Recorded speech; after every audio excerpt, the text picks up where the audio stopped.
Sidang kasus pembunuhan Astrid Manafe dan Lael Macabe, ibu dan anak yang menjadi korban pembunuhan sadis di Kota Kupang NTT, dengan terdakwa Randi Bajideh, terus bergulir di Pengadilan Negeri Kelas 1A, Kota Kupang.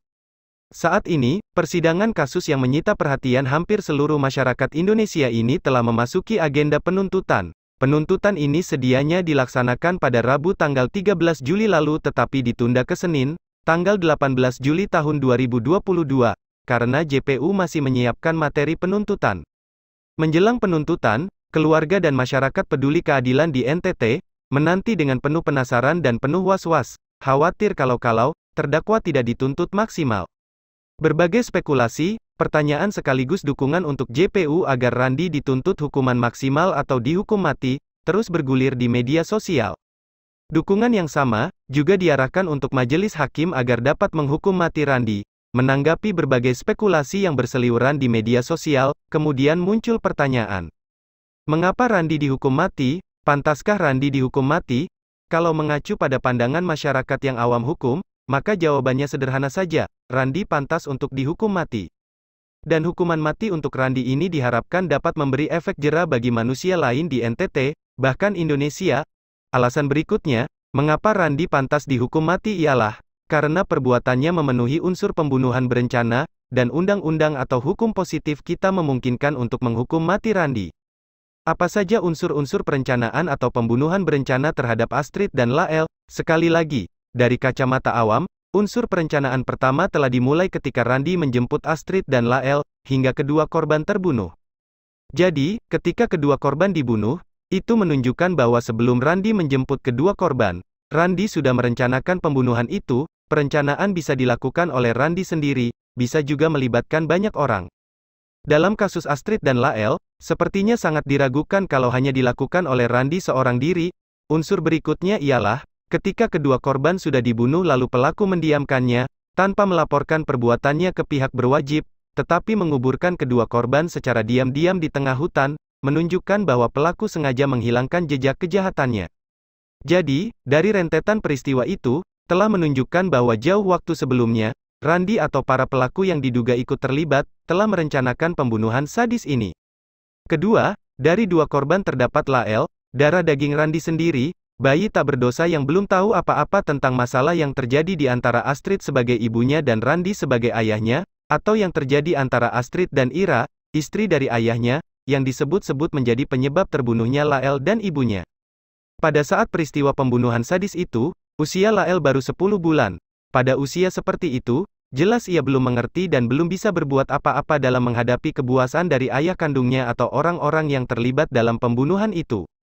Ia juga tentu belum tahu apa-apa dengan masalah ibunya dan ayahnya, atau ibunya dengan Ira yang kini juga ditetapkan sebagai tersangka dalam kasus ini.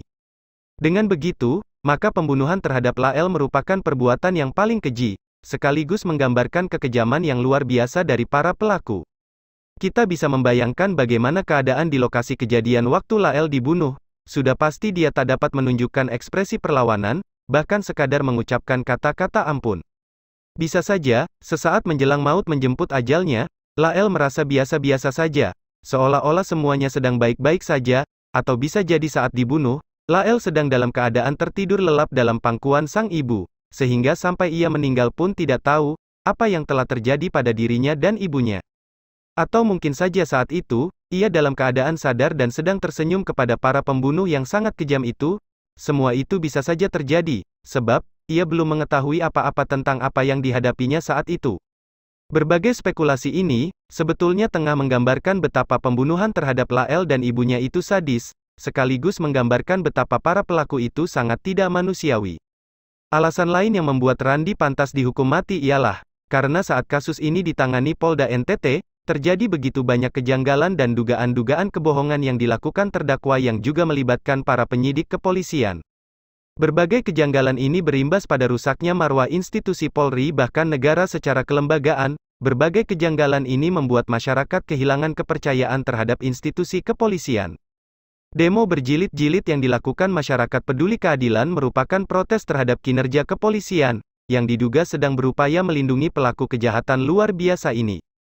Kondisi itu membuat masyarakat peduli keadilan bagi Astrid dan Lael akhirnya laporkan kasus ini ke Presiden Jokowi. keterangan dari pihak kepolisian yang tidak konsisten dan selalu berubah-ubah juga turut membuktikan bahwa kasus ini memang direncanakan untuk dibikin kabur air dan berakhir tanpa proses hukum yang jelas. Semua ini mengindikasikan bahwa, di hadapan seluruh masyarakat NTT bahkan seantero Indonesia, Randi dan semua orang yang disebut-sebut terlibat dalam kasus ini telah mempermainkan, merusak sistem dan nama baik institusi kepolisian, sehingga menyebabkan kewibawaan negara diinjak-injak demi melindungi kejahatan mereka.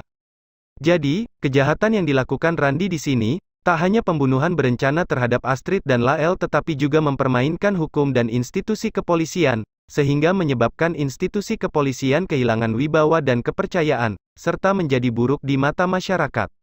Alasan lainnya ialah, kebohongan Randi seperti yang terungkap dalam fakta persidangan, di mana pihak Randi merekayasa GPS, sehingga kasus ini sulit terurai dan peristiwa sebenarnya menjadi kabur. Hal itu, terungkap ketika keterangan Randi berbeda dengan yang terekam dalam GPS asli. Fakta lain ialah, soal keterlibatan mobil Avanza yang sudah dijadikan sebagai salah satu barang bukti. Terungkap dalam persidangan bahwa, saat dicuci oleh teman kerja Randi di BPK, tercium bau amis dari dalam mobil. Selain bau amis, terdapat tanah putih di dalam mobil tersebut.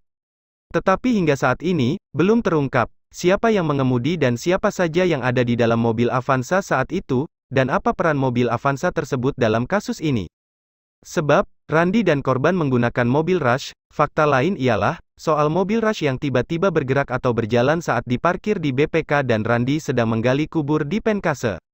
Ini semua merupakan rentetan kebohongan yang diciptakan Randi. Bagaimana mungkin, mobil Rush bisa berjalan sendiri tanpa pengemudi? Fakta persidangan lain ialah ketika Randi mengaku Astrid dan Lael dibunuh dengan cara dicekik tetapi hasil otopsi menunjukkan fakta berbeda.